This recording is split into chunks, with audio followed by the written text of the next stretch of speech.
record for the video, and now record for the audio. It's the Mike Tech Show, show number 837. Hello, everybody. Welcome to the podcast. I'm your host, Mike Smith. Thank you very much for downloading and subscribing to the show. Please visit the main website at miketechshow.com. You can email me questions and suggestions for show topics at miketechshow@gmail.com. Please visit the YouTube page for the Mike Tech Show. All my videos are posted up there.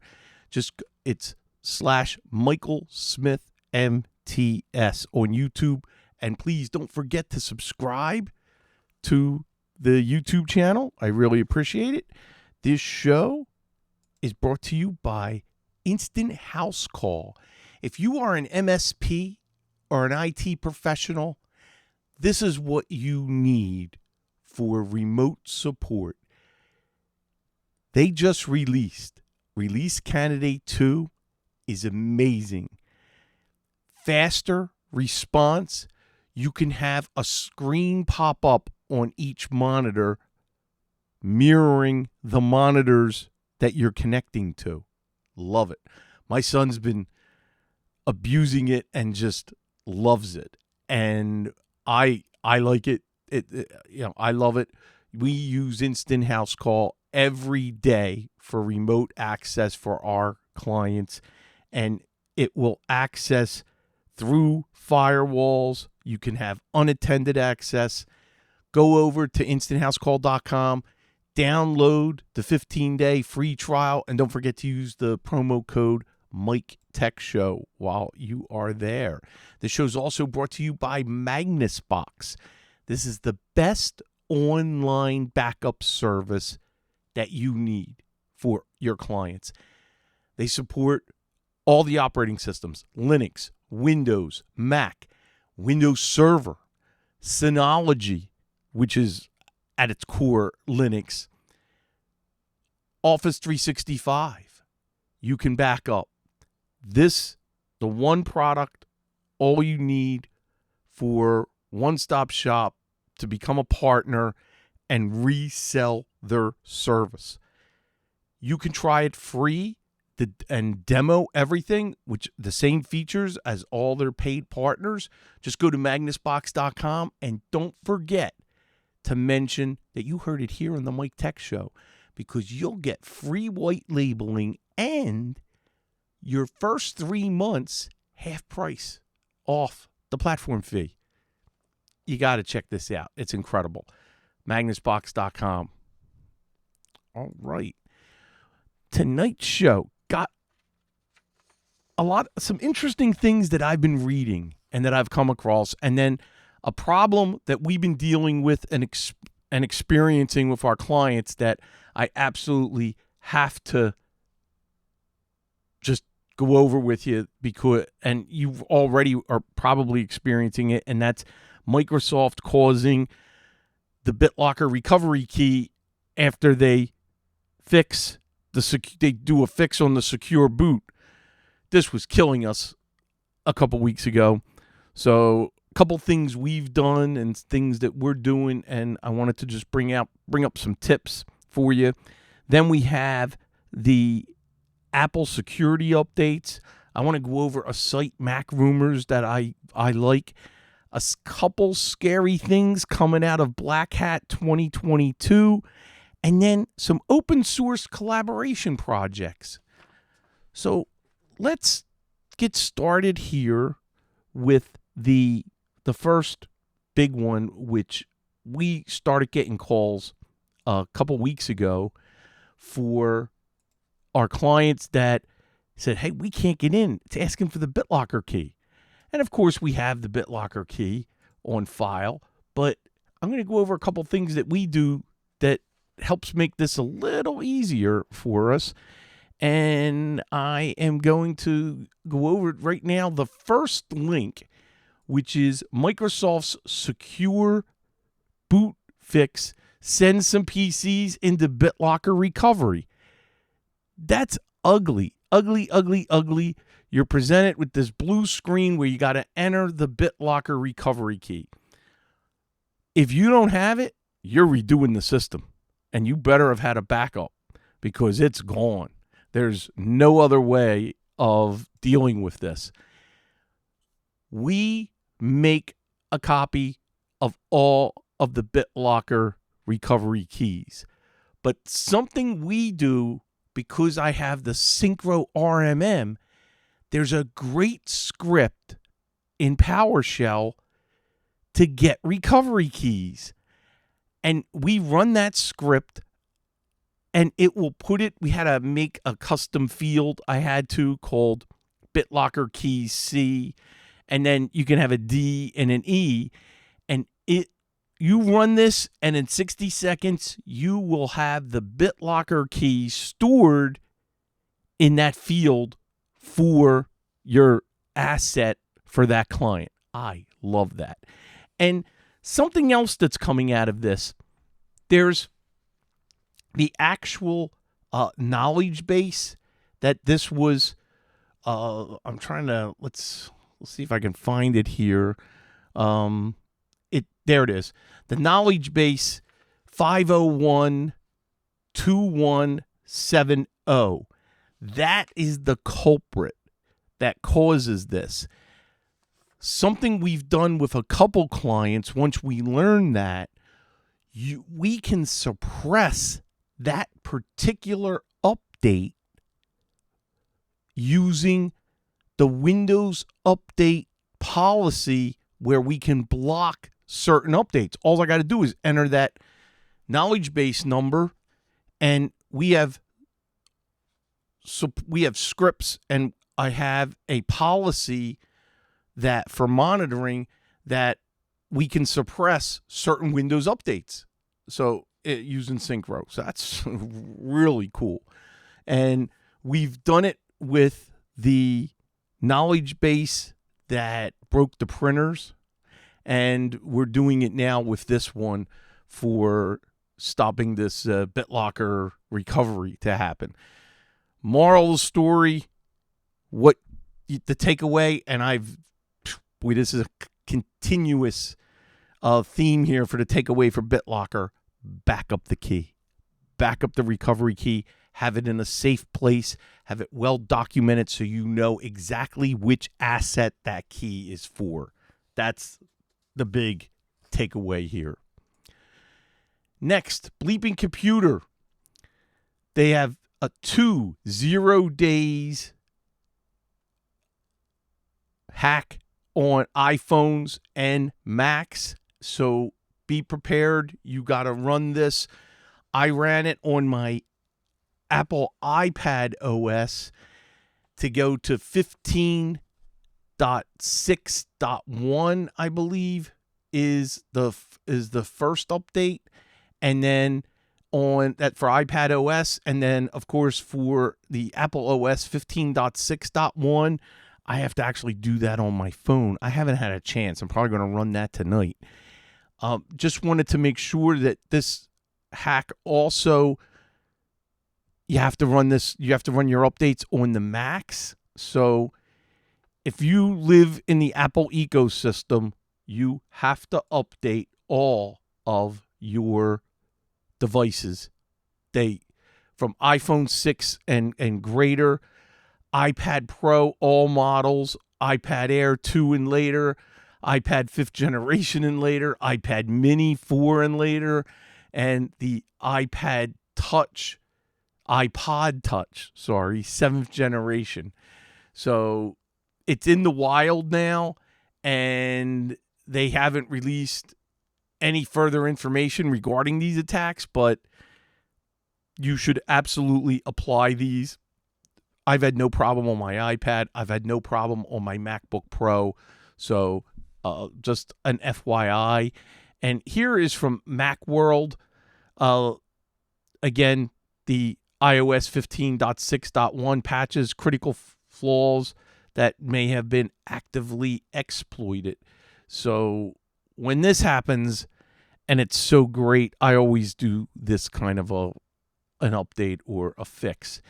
And this led me to, well, where do you get all this info and some of the things when I read? I love MacRumors. And if you have clients in the Apple world, or like myself, I mean, I have an iMac sitting right here beside me. I have an iPhone. I have an Apple Watch. I have my MacBook Pro. I mean, I certainly have every product, my iPad Pro, which I love. I have a lot of Mac products. I may moan and groan about my Apple iPhone, and I have lots of gripes about that. But I have to be in that ecosystem. I got no choice because I have a lot of clients in that, and especially the owners of the businesses I deal with. So I like to stay on top of what's going on in the Mac world. And every day there's great updates here in MacRumors. They give you an idea of what's coming up. You get the security fixes. Like right now, today, they released that Apple's going to be releasing their M2 Pro chip and the M2 Max. I love the M1. I have an M1 Pro in my Apple MacBook Pro. VPNs for iOS are broken, and Apple knows it. Hold on a second.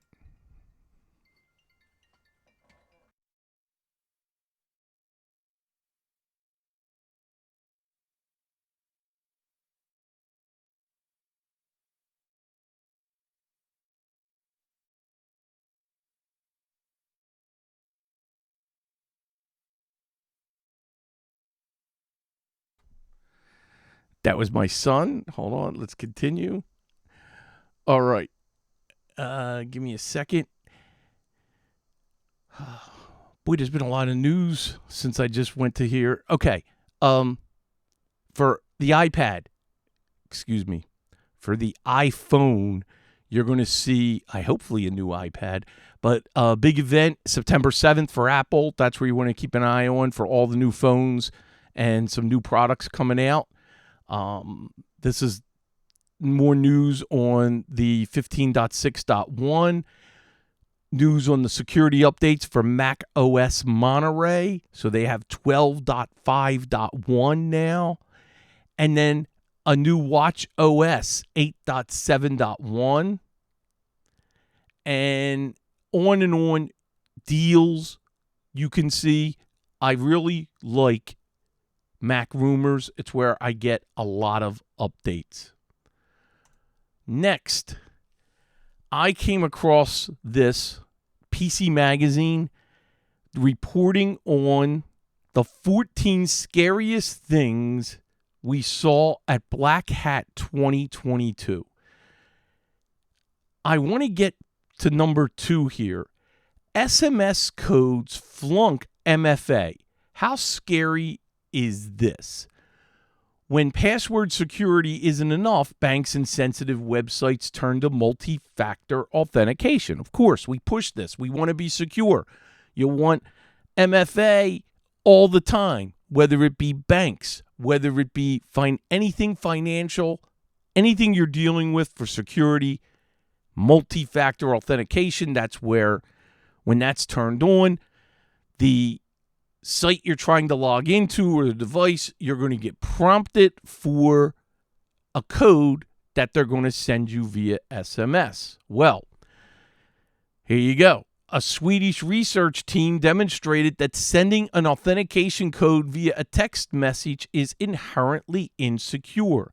They identified a number of recent breaches involving a failure of two-factor authentication and went on to demonstrate hacking techniques. If a hacker has your login credentials and just your phone number, text-based authentication won't protect you. So the question bears to be asked, where are we heading on this? What's going to happen? What are we going to do for banks? What are we going to do for something that's more secure than multi-factor authentication? Where is it going to be a secured app that you would have to hack the app, not just know the phone number? And Microsoft does have that authenticator, and I use Authy for certain sites. So we're going to end up moving to something else than multi-factor authentication by SMS text. I get it. But you at least have to have that on. So that's why you should, that as a minimum, you should have it, even though now they're starting to break that, because that's better than not having it, I guess, to start out. Anyway, that was kind of scary. Let's see. Cyber harm reduction, investigating what just happened. Another black hat briefing tackled a systemic issue in the cybersecurity field, the lack of a clear historical narrative regarding major cyber incidents. Boy, I believe that. You know, some of them, they're not even reporting because it happens so often. This I thought was interesting and worth mentioning. Malware searching for job searchers. So at a different black hat briefing, 2 threat intelligence experts from PwC, PricewaterhouseCoopers, said global threat actors are taking advantage of the great resignation and targeting job seekers online with phishing links. I can't believe the main offenders are groups from Iran and North Korea. They create fake websites, job descriptions, job posts, and social media profiles to deliver malicious links and file attachments to their victims. So make sure anybody you know that's searching for a job, this is bad. I mean, especially if they're going that detail with the websites, the job descriptions, the posts. You know, you could be reading posts on Indeed, I'm sure, and they're phishing scams. So be careful and spread the news on that. That's kind of ugly. I'm going to leave the rest, go through this. It's an easy link, a quick summary of all of the things that PC Magazine culled out of the latest Black Hat 2022 convention. Let's see. Okay. I came across this InfoWorld, 8 open source projects taking collaboration to the next level. So one of the things I hate, and as I send you to a website, and it's happening now live as I'm doing this, the annoying ads that continuously pop up. It really happens on Facebook all the time. And when I get that many ads, I'm done. I don't go back ever to that sponsor, to that product, to that link.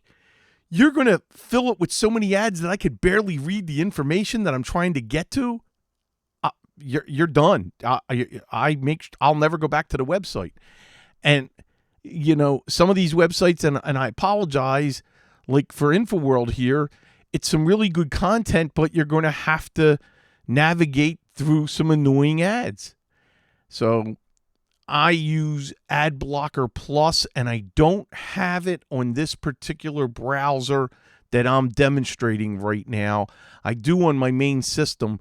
I'm remoted into a test system where I'm running Firefox, and I can change the font real easy there, and that's why I have a comfortable font that I'm displaying on the recording here. So here are the different collaboration products, and Jitsi I've heard of and have talked about it, and it's an open source project that supplies both the browser side code and the server side code. So you can host your own calls without relying on Zoom or Google Meet. And you can run everything on your own hardware or support the project by signing up for the Jitsi service. Zulip, haven't heard of that. Mattermost, another self-hosted messaging tool that supports team messaging. But in this case, it's designed especially for software development. Sin.in. Collab, I've heard of that. Managing teams is what Collab is all about. It organizes milestones, tracks projects, and keeps an eye on individual team members as everyone works towards the goal. These are things, you have a small team or a breakout team that you want to maybe try this out. There's Nextcloud, and then Group Office, GitLab. Absolutely heard of GitLab. I mean, my team consists of my son. So what I don't force him on that. Although we do have we do use Microsoft Teams for some projects. I got to admit, but sometimes that's not enough, and I would like to do more. I'm just right now, I would have loved to have that when I was in the corporate world, where my engineering team, we would be able to collaborate. I had to manage individuals around the country, and just that was difficult back in the day. And I say back in the day in 2006, 7, 2008. We didn't have the tools we have now, and I would have loved to be able to do that now. I mean, it was just starting, where you could, collaborate. Certainly we didn't have video cameras on our desks, but I can see where collaboration now is a lot better. Jonathan in the chat, I use Zulip. It's like Discord or Slack, but with a better threading model, and the UI could use some work. Thank you for that. I appreciate that. Anyway, give some of these a try. Kick the tires. Maybe one of these open source projects can help you with better collaboration with your team. And that's what we want. That's the goal. Better communication, where everything is collaborative now. And I have lots of clients on SharePoint and their SharePoint sites that they use that I help manage for different projects and just regular business and managing clients. And they become very, very productive. So I wanted to, I seen that. I was like, let me share that. So that's the links for tonight. So pretty simple.